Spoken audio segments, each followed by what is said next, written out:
But in the same breath, I do see how his words are very alarming and can harm the Jewish people. Shalom everyone, my name's Es and welcome to my Jewish life. Today's going to be a very unique episode. I never did anything like this and I was always a little skeptical of certain questions being asked, but now that I'm actually Jewish and I've been trying my best to live a Jewish life, I think I owe it to you guys to answer some of your questions that I never really had the time for before. So before we get into today's hilarious video, I'd love to, of course, tell you guys about my business, 8 Pillar Candles. Hanukkah is coming up and we have lovely Hanukkah candles on the website. You can check down below to see which candles are most suitable for you. Just remember, these candles are a part of a bigger mission, the mission of Mikvah Olam, to help build mikvahs all around the world with one candle at a time. Aren't they so cute? Our newest candle is our 8-ounce 8 candle. I think it's adorable. I think I did a very good job on this. Everything is designed by me, made by me in my cute little apartment alone. And I am very proud of the work and I think you guys are going to love all the scents that I created. And if you have somebody who would benefit from it, don't be shy. Like, comment down below or email me down below if you want a custom order. And just for y'all, I am giving out $10 off to all of your orders, $50 or more. And you can find the coupon code down below, $10 off for your first order. So let's get into today's video. Oh, don't forget to subscribe if you haven't subscribed already. So for a while, I've been always seeing on YouTube ask me videos, ask me, and I'm like, you know what? Why am I afraid of this? Just go ahead and let them ask you whatever you want. So that's what we're gonna do today. I was going to write it all out and figure out what I want, but I can't answer all of the questions. So maybe this could be like part 1 of many series as time goes on. I also think it's actually pretty funny to do. So I'm just gonna go to the thread. I guess every month I'll post an Ask Me and you guys could go ahead and put your questions down there and I'll make a video for that month. So I'll just read the questions. I have my phone. I'll just read the questions straight through. I also wrote them down. I can't answer all of them or this video would be like 10 years long. I have to put the notebook down. I just want to say, these questions were phenomenal. They were great. They also made me think a lot, and it's been a while since I've been tested. So I think this is a great exercise for me to do and for us to interact and also get to know each other, even outside of just conversion. You know, I'm more than just my conversion, but I understand that's the focus of my channel and living a Jewish life, which is great. I love it. All right, so the first question. The first question is from Beit. He actually is another Jewish YouTuber who I love. If you don't follow his channel, follow it. Okay, he asked a zillion questions, so I'm only going to answer probably 2 to just give it a fair shot for everyone. Okay, so his question is, what was the most challenging part of your conversion? I think the most challenging part of my conversion was finally coming up with the decision to do it. And that was before I found a rabbi, before I even got into anything. It was just honestly getting started. You always have it in your mind, like, oh, I think I might want to convert, I think I might not. But to actually make a decision to do it was probably the hardest part of all. You don't know what it's going to be like. You know, everybody's afraid of the unknown. And I also felt like I had some bit of imposter syndrome too, where I don't know if I belong, what if people don't like me type thing, what if I'm not good enough, which was constantly playing even throughout my conversion. So it's definitely getting started. was definitely hands down the hardest part. Not to say that there weren't hard parts in the conversion, because there was definitely that too. So his next question is, what are your thoughts on Kanye West? Believe it or not, I loved Kanye West. I still listen to some of his old music. I was a huge fan as a late teen, early 20s. I think I went to maybe 1 or 2 of his concerts even. I was a pretty big fan of his. I think the Kanye we're seeing now is a totally different guy. This is how I feel. Everyone is entitled to free speech, even if we don't like what they say.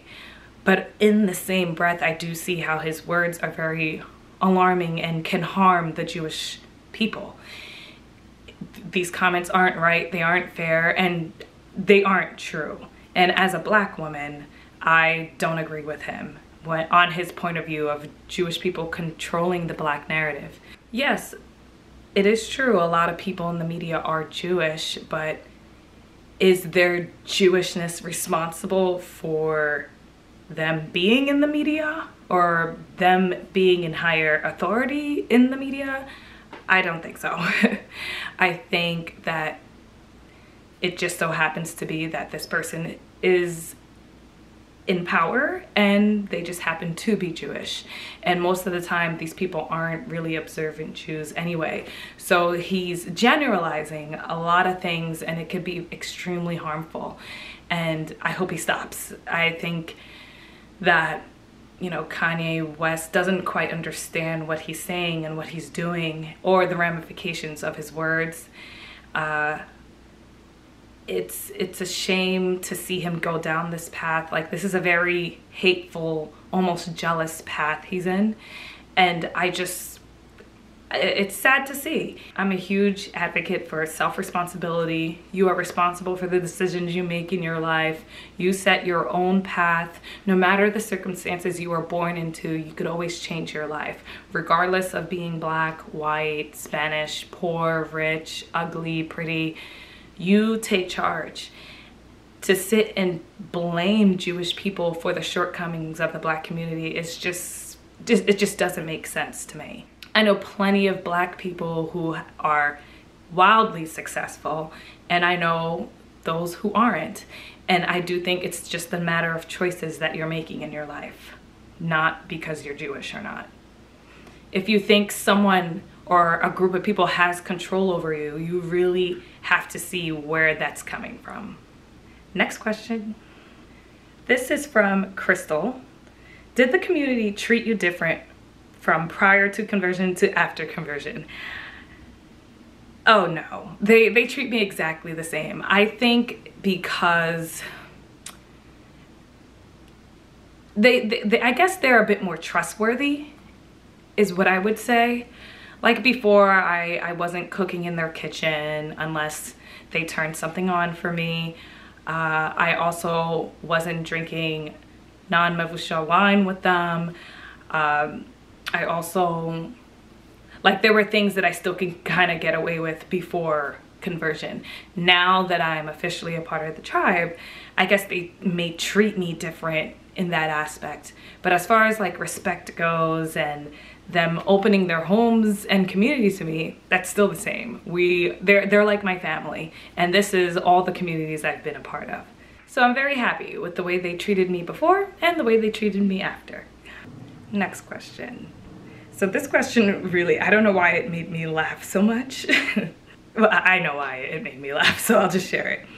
Okay, this one is from also Crystal. She had so many good questions. I just had to pick one that was kind of the best, that I could answer the best. Okay. Since converting, has anyone in the community tried to arrange you? How did you intend to go about trying to find a spouse? Like through friends, a matchmaker, dating sites, etc. Now that you have converted. Oh, I've been on. I am seeing someone, but it was funny because I kind of kept it on the low for a while, and I told my rabbi, And, you know, he had to tell the rabbis on the Beit Din, and it actually made my conversion much more complicated. And basically he was involved in pretty much everything. He had his own Beit Din meeting. He had to go speak to rabbis. They had to make sure he was an Orthodox Jew and who was observant. And it definitely tested us. And I'm very happy, he's very happy, but the process of him also getting involved, even though he's an Orthodox Jewish man, it definitely made him see things in another light. He's never been through anything like this. Like, can you imagine being Jewish and dating like a convert who's actually going through the process? It was definitely life-changing for him as it was for me. As far as arranged, yeah, people definitely tried to set me up. I definitely got some approaches. It was just very funny how people would go about it, because I don't know, I was very casual with myself. I don't think I put myself out there, but people definitely did try, especially in the community. And regardless if I was seeing someone or not, and it's like, you're not married, so. And I thought that was funny. I love that they were looking out for me, but I do think I'm very good right now. But to answer your question differently, if I was single, I would definitely be on every app. I would be setting up my resume real quick, because what is a Jewish life if you aren't trying to build a family? Like, I've said this from the beginning, this is a very like personal thing for me. I've always been passionate about like serving a man, catering to a man, being in the home, raising children. Like, it's just my dream. And I think I'll be phenomenal at it because I'm a good cook. This is from Harris B. Quinn. What questions did the Beit Din ask you? So, like, I try to be very careful answering this question, because I never want people to just study based on what I went through. Of course, I could always give you an outline, but I don't want you guys to be upset with me because I'm not giving you exactly each question. You have to understand the amount of emotions that go through your body and mind while you're in front of 3 or 4 rabbis, and you have to answer questions that they know the answer to. It's quite intimidating. The first time I was there, the questions were very basic, and they first asked me to just get to know me. They asked me about my family. They asked me about where I live. Then they honestly, the first time they kept things very light because I was just so nervous. They asked me to read, which I did very poorly. They asked me to, I think, explain. I'm sorry, I'm trying to remember, even though this was like a few months ago, it's still a blur in my mind because I was a totally different person in the room. But all I can say about that first time was my nerves got over me. The second time when I met with the Beit Din, I was very much prepared. I studied everything, all fundamentals of Judaism. I studied everything. And I don't remember all the questions, but I can name a few. One of the questions was, how do you heat food up on Shabbat? And I told them you could heat food up on the blech, and it can't be hotter than Yad Solidus. And I got the question right. Everybody was very much impressed. But then they took the question and next step further, and he asked me, what is the temperature of the food on Shabbat? Like, what's the highest it can be before it's considered cooked? And I looked around, and I know I've read it in many of the books, but that was just something that I was just like, help, please. And I couldn't answer it. Like, I was just like, I'm not too sure if I understand. I never said that I don't know. I just was like, I'm not too sure if I understand the question. And they were nice. They were just like, okay, so it's, I don't even remember the degrees. If you guys remember the degrees, comment down below. But the thing is, because I'm a convert and because I've spent the last 2 years studying this, it's not that they expect you to know this, they're just digging deeper into the question you already answered. I'll give you guys another one. I remember these two specifically because they really like blew me away. He asked me about the fast after Rosh Hashanah, and I was like, it's Tzom Gedalia. And then he was like, who is Tzom Gedalia? And I said, he was a leader. I didn't answer that part right. I got half of the question right, but it makes you think. It's like, it really gauges on how much you actually know. I knew part of the question, and the thing is, they're not trying to gotcha. They're not trying to do that. They're just gauging on how much you studied and how much you actually took seriously throughout the process. So a lot of the questions were random all over the place. Don't ask me, I don't remember, but what I can tell you is if you know basic fundamentals of Judaism, you will pass the Beit. But most importantly, you want to make sure that you are authentic, you are 100% in, and you mean well. They can sense all these things. I think the first time they got the sense that I was not ready, and I knew in my heart I wasn't ready. But the second time, I was prepared, I wasn't nervous, I read my Hebrew flawlessly in my eyes. It was bad, but it wasn't as bad. You know, I just read through. I was able to name every holiday. I was able to speak certain like verses back to them. I was able to answer different blessings that we say on food, that we say on Shabbat. Like, I was able to push through all the fundamentals. But they made it very clear that this is just the beginning, and they were not wrong about that. So my last question, I'm gonna go back to Blade's question. He had a very good one. Since becoming Jewish, how has your family and friends responded? My family, my poor family, they have been on this journey with me, ups and downs, all over the place, and I could say right now, I want to hug and kiss every last one of them for being so supportive in literally everything I do. My mom, my dad, my sisters, my brothers, and my boyfriend and his family has been like such a pillar in my growth, such an 8 pillar in my growth. And even though it was a rocky start, now I'm so happy that I was able to push through. It was not easy, but they stand with me. My friends even, they started calling me Esther. They no longer call me by my first name, and it was such a hard transition for them. My family has always called me Esther, so this wasn't it, but they started to respect me on Shabbat.